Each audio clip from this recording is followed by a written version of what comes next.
Hello my dear students, welcome back to my channel DPSC diaries. तो हम लोग सॉल्व कर रहे थे डीपीएससी सेकेंड ईयर का पेपर जिसका नाम है proficiency in language Hindi and English. ठीक है, ये सेकेंड ईयर वाले जो बच्चे हैं उनके लिए बहुत ही ज़्यादा इम्पॉर्टेंट है। मैक्सिमम मार्क्स है 100।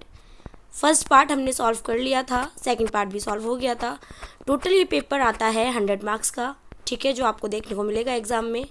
तो आइए स्टार्ट करते हैं आज की वीडियो में पार्ट थर्ड। इससे पहले 1 मार्क वाले और 2 मार्क वाले क्वेश्चन हमने सॉल्व कर लिए थे।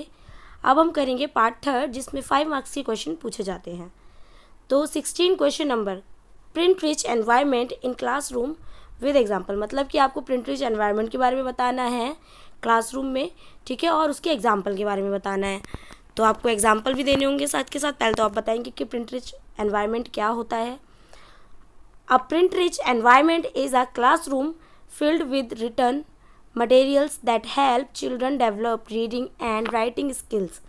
ठीक है, प्रिंट रिच एनवायरनमेंट क्या होता है, क्लासरूम में अगर होगा तो फिल्ड विद रिटन मटेरियल्स, यानी कि क्लासरूम में जो क्लासरूम की वॉल्स वगैरह हैं उनमें क्या होगा, लिख कर, सजा कर, ड्राइंग, ठीक है, उनका यूज़ करके क्लासरूम को सजाना। और children develop reading and writing skills, इससे क्या होती है, बच्चे की रीडिंग स्किल्स, राइटिंग स्किल्स भी डेवलप होती हैं। ठीक है, वेज टू डेवलप, आप किस किस तरीके से बच्चे में लैंग्वेज डेवलप कर सकते हैं। Label objects, chair, table, door. जैसे कि डोर है तो आपने डोर पे क्या कर रखा है, लेबल लगा रखा है हर एक चीज़ पे। ग्लास है, बॉटल है, कप है, बॉल है, मतलब बच्चों के खेलने की चीज़ें हैं, बुक्स है, ठीक है, हर चीज़ पे क्या कर दिया आपने, लेबल लगा दिया। बच्चे का लंच बॉक्स है, चेयर है, डोर है, विंडो है, उन सब पे आपने लेबल लगा दिया, जिससे बच्चे को क्या होगा, बच्चा रीड भी करेगा और बच्चे का क्या होगा, वोकैब भी कंस्ट्रक्ट होगी।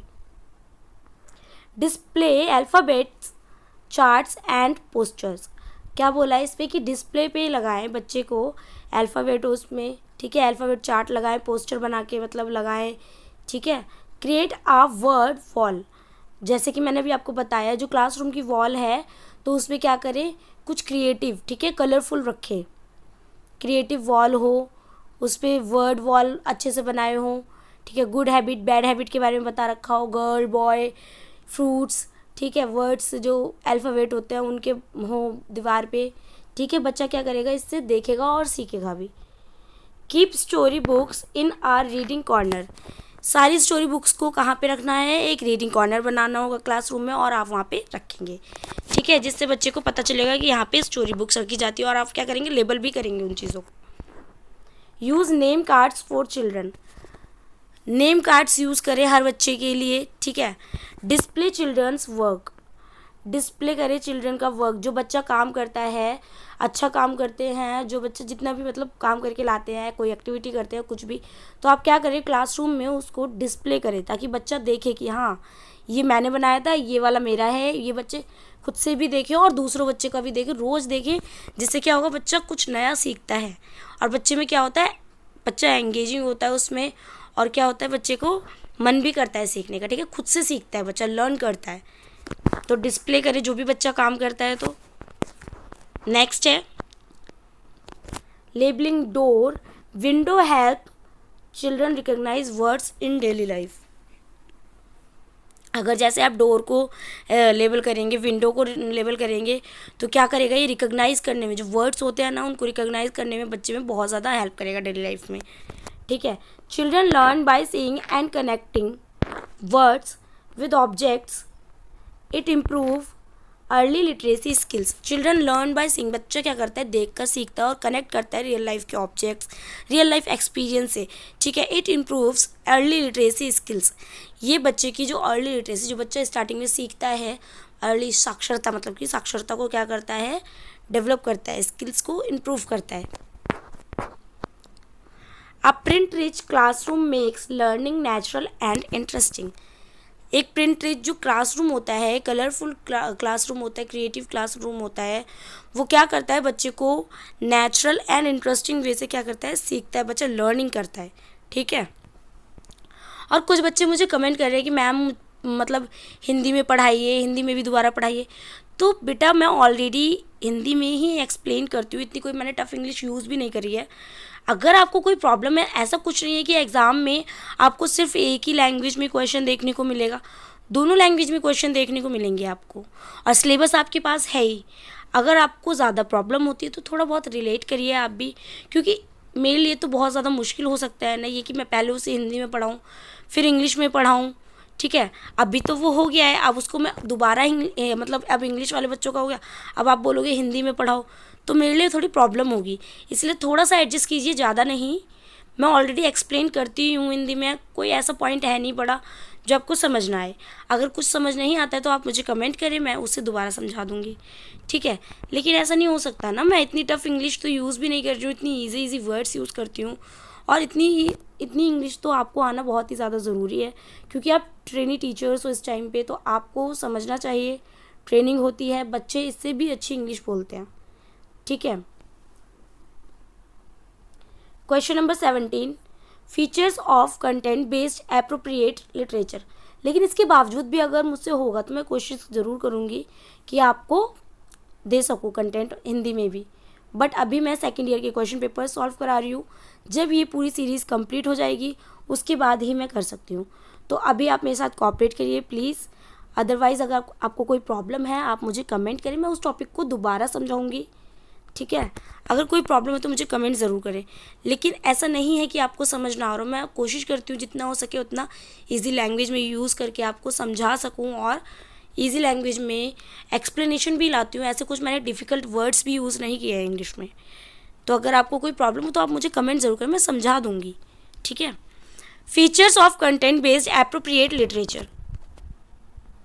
अब इसमें पूछा है कि आपको फीचर्स बताने हैं कंटेंट बेस्ड जो एप्रोप्रिएट लिटरेचर के एप्रोप्रिएट हो, यानी कि पहले आपको इंट्रोडक्शन में बताना होगा children literature should match their age, interest and understanding level. जो बच्चों की लिटरेचर होती है वो मैच करती है बच्चे की एज से, उसके इंटरेस्ट से और उसके अंडरस्टैंडिंग लेवल पे। Features, simple and clear language होनी चाहिए लिटरेचर की, ठीक है। इंटरेस्टिंग एंड एंगेजिंग कंटेंट होना चाहिए उसके अंदर। एज अप्रोप्रिएट थीम्स होनी चाहिए, बच्चे की एज के अकॉर्डिंग, इंटरेस्ट के अकॉर्डिंग उसमें थीम्स होनी चाहिए। अट्रैक्टिव इलस्ट्रेशन होना चाहिए, मतलब कि चित्रण होना चाहिए, अच्छे अच्छे उसमें चित्र बने हुए हों।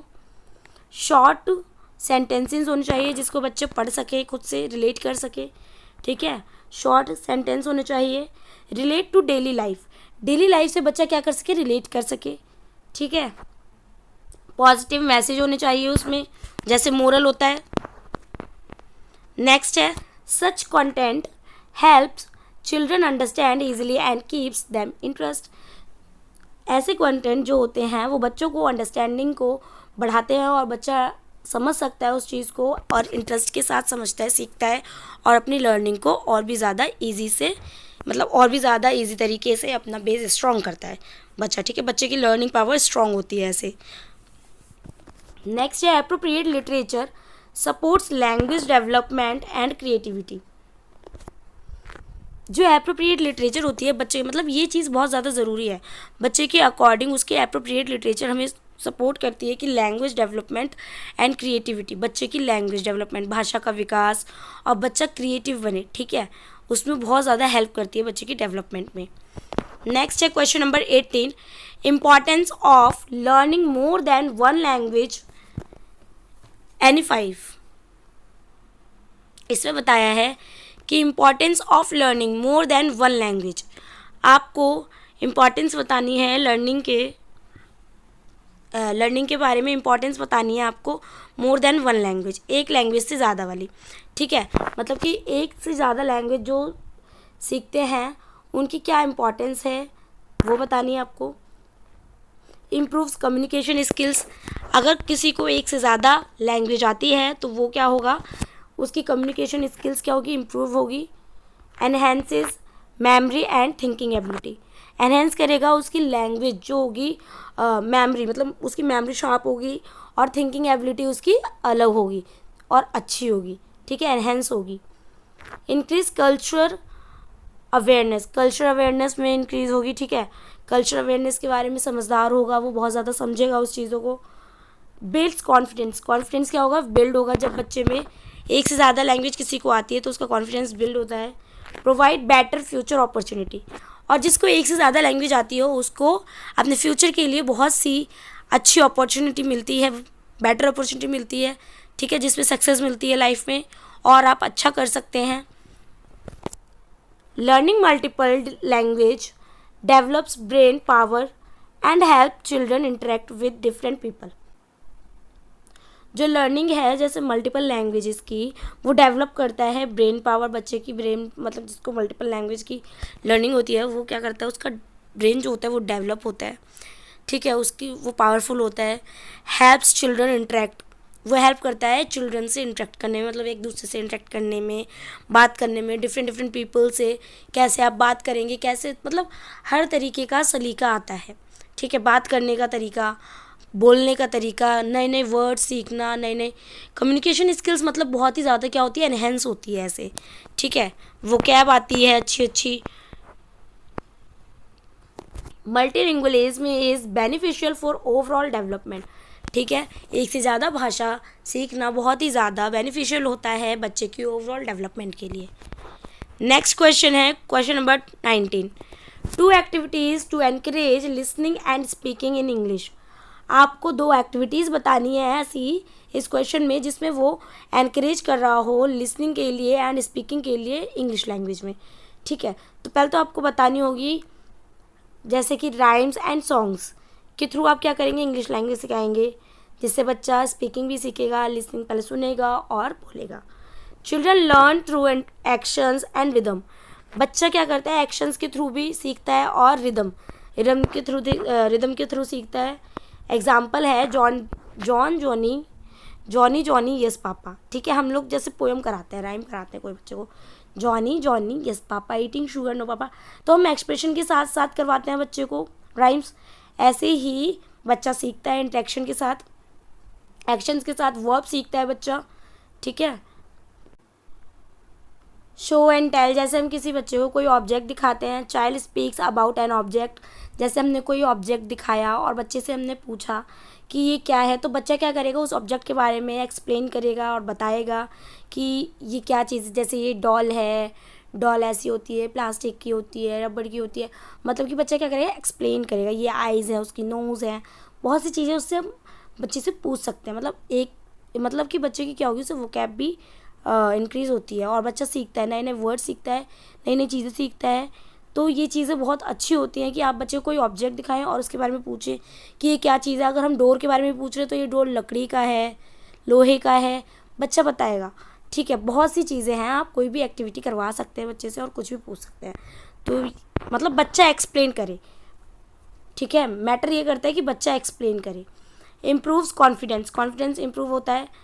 These activities make learning fun and improve pronunciation and vocabulary, जैसे कि भी मैंने कहा कि ये सारी एक्टिविटीज़ बच्चे की लर्निंग और फन में क्या करती है, लर्निंग इम्प्रूव करती है, बच्चे की प्रोनाउंसिएशन इम्प्रूव करती है, वोकेबलरी इम्प्रूव करती है, ठीक है, बच्चे फन वे में सीखता है, ठीक है। नेक्स्ट है activity based learning is best for language development.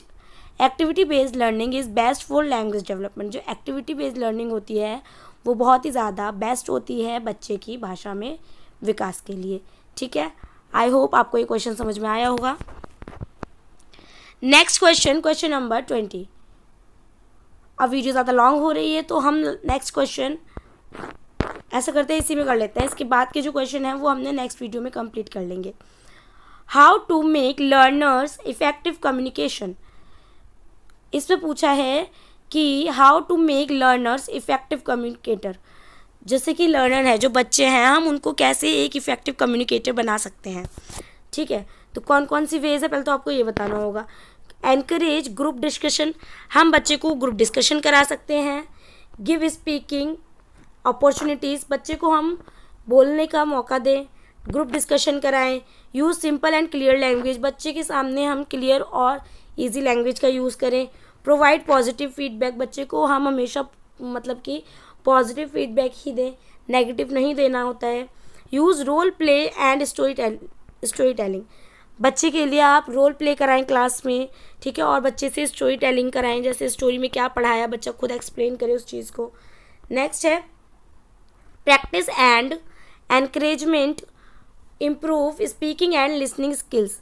बच्चे को जब हम प्रैक्टिस कराते हैं और उसको एनकरेजमेंट करते हैं तो वो बच्चे को इम्प्रूव करता है, बच्चे को बोलने के लिए और सुनने की जो स्किल्स होती है, बोलना सुनना, वो क्या होती है, इम्प्रूव होती है स्किल्स। ठीक है, नेक्स्ट है इफ़ेक्टिव। कंक्लूजन है effective communication develops through regular practice. ठीक है, एक बच्चे का जैसे कि आप देखते हैं मैथ्स है, रीजनिंग है, अगर हम उस चीज़ को डेली करते जाए तो हम क्या होते हैं उसमें महारत हासिल कर लेंगे एक टाइम पे, अगर आप करोगे तो। ठीक है, जैसे कि आप कोई चीज़ कर रहे हो, उसकी प्रैक्टिस रोज़ डेली कर रहे हो, तो आप कहीं ना कहीं उसमें क्या हो रहे हो, इम्प्रूव कर रहे हो अपने आप को। ऐसे ही अगर हम बच्चे से कम्युनिकेशन डेवलप करना हो, जैसे इफेक्टिव कम्युनिकेशन, तो उसको रेगुलर प्रैक्टिस की ज़रूरत होती है। अगर बच्चा वही चीज़ रेगुलर करता है तो बच्चा क्या करेगा, उसमें उसका डेवलपमेंट होगा और इम्प्रूव होगी उसकी स्किल्स, और बच्चा नई नई चीज़ें सीखता है और भी ज़्यादा अच्छे तरीके से। ठीक है, तो यही था इसका कंक्लूजन। आई होप आपको ये क्वेश्चन समझ में आया होगा। वीडियो पसंद आए तो वीडियो को लाइक करें, चैनल को सब्सक्राइब करें, जितना हो सके उतना डीपीएससी स्टूडेंट्स को शेयर करें, क्योंकि ये वीडियो आपके एग्ज़ाम पॉइंट ऑफ व्यू से बहुत ही ज़्यादा इंपॉर्टेंट है। आई होप आप सभी को मेरी वीडियोस पसंद आती होंगी, हेल्पफुल लगती होंगी। अगर वीडियो पसंद आए तो शेयर ज़रूर करें और वीडियो को लाइक करें, चैनल को सब्सक्राइब करें, जितना हो सके उतना शेयर करें डीपीएससी स्टूडेंट्स को। मिलते हैं नेक्स्ट वीडियो में, यही वाला क्वेश्चन पेपर सॉल्व करेंगे। जब तक ये क्वेश्चन पेपर सॉल्व नहीं हो जाएगा मैं दूसरा क्वेश्चन पेपर सॉल्व नहीं कराऊंगी।